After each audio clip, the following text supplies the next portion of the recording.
Hi, Jason. Hi, Sierra. So could you define data story for me? What do we mean by data story? Sure. Data storytelling is really about data communication. There's analysis use cases, which are really important, but data communication is, to me, a really big unmet need. Think about it. We've got the world's data. I mean, it's just expanding every day. We're just inundated by data, but we really still have this problem of getting the right information into the minds of the right decision makers at the right time. I call it the last mile problem, right? You've got fiber, maybe you've got fiber throughout the whole internet, and you're trying to get that fiber the last mile into someone's home. Well, in this case, it's data, and we want to get it not just to someone's screen, but we want to present it in the right way so it really makes a deep impression for them, and they can really get a good mental model of that information, and from there, be able to drill in and explore it. So let me just talk you through this a little bit more rather than just talking about it. So, if you're trying to communicate effectively, you need to engage your audience, nothing new there. How do we help an audience really understand the complexity, see the forest and the trees, the big picture and the details? And then if you can get that audience to interact with you, with the data, then it's going to make a much stronger impression. By the way, I am using Flow running in a browser over my shoulder, because we might as well use Flow to talk about Flow, right? Right. So how would you say this is different than traditional data viz? Good question. So traditional data viz often is focused on the analysis use case, right? Where, working with Tableau or Power BI, you're trying to, let me define who you is. An analyst is trying to discover the insights in the data. And it's a great use case, great applications, and we're not trying to compete with that space at all. But there's a certain gap between what happens on a dashboard and the story that gets told to really make an impact.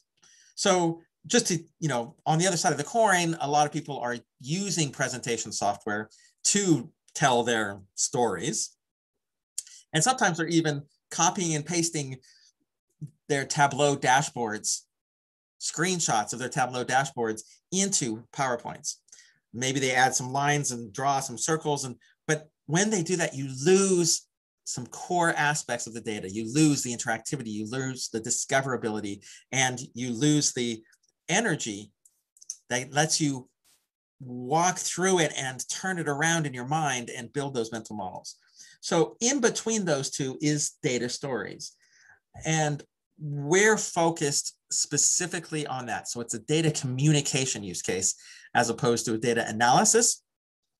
But think about it. If you can get your audience to understand deeply about a problem, about your solution, that's where you can really start to have an impact on those decisions that are getting made. Maybe it's at an executive level. You're trying to communicate to your board, or you're trying to communicate to an executive in another company in a sales situation, or you just want to communicate broadly across the internet and you want to get people's attention. In all of those cases, marrying both the intellectual aspects of the data and the emotional side of the story, that marriage is the powerful use case we're addressing. So could you give me an example of a data story and what that looks like in Flow? Sure. Let me drop it over my shoulder here.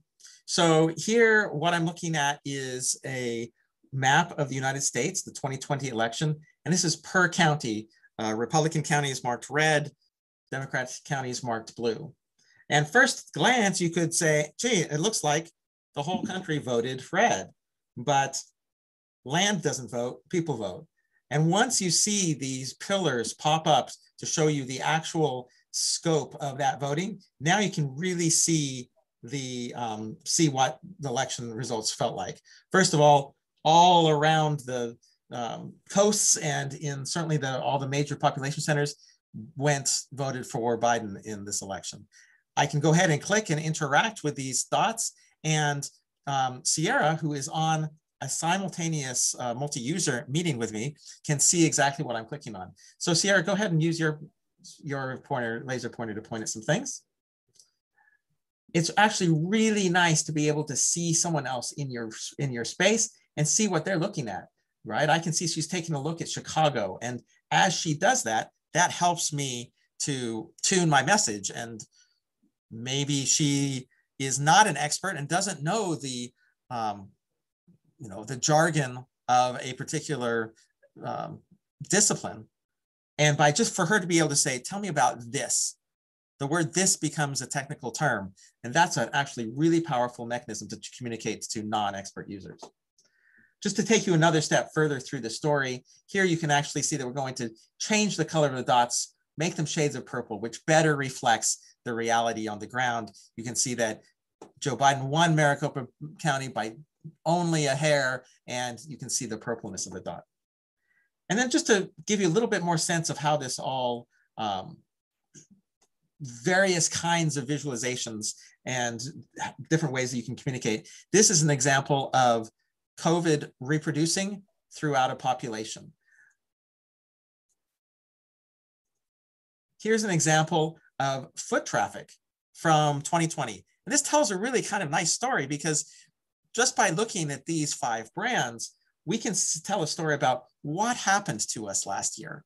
So we start the year and we're off to the races, and ooh, there's a huge plunge in March. Gee, that's everybody staying home and not going to the stores. But then as it progresses, you see the ups and downs of the economy. One of the stories in here is Home Depot. It looks like an awful lot of people just got tired of looking at their old curtains and went and started to remodel their houses. You can see that by this point here, Starbucks still had not recovered well at all. And you can actually see the results of a second wave here, people heading to Target to stock up and people avoiding Starbucks. Just a quick example of another set of visualizations that help you tell a data story. This is pretty cool, but does cool really help me communicate better? A lot of potential customers ask this question, and I've got my standard. I actually have a definition for the word cool. It's the Jason Marsh definition, which is mastery and control. So think about that for a minute. So say you've got a skateboard trick and somebody just executes it beautifully. They have such control over the skateboard, over gravity. We see that and we go, oh, that's cool.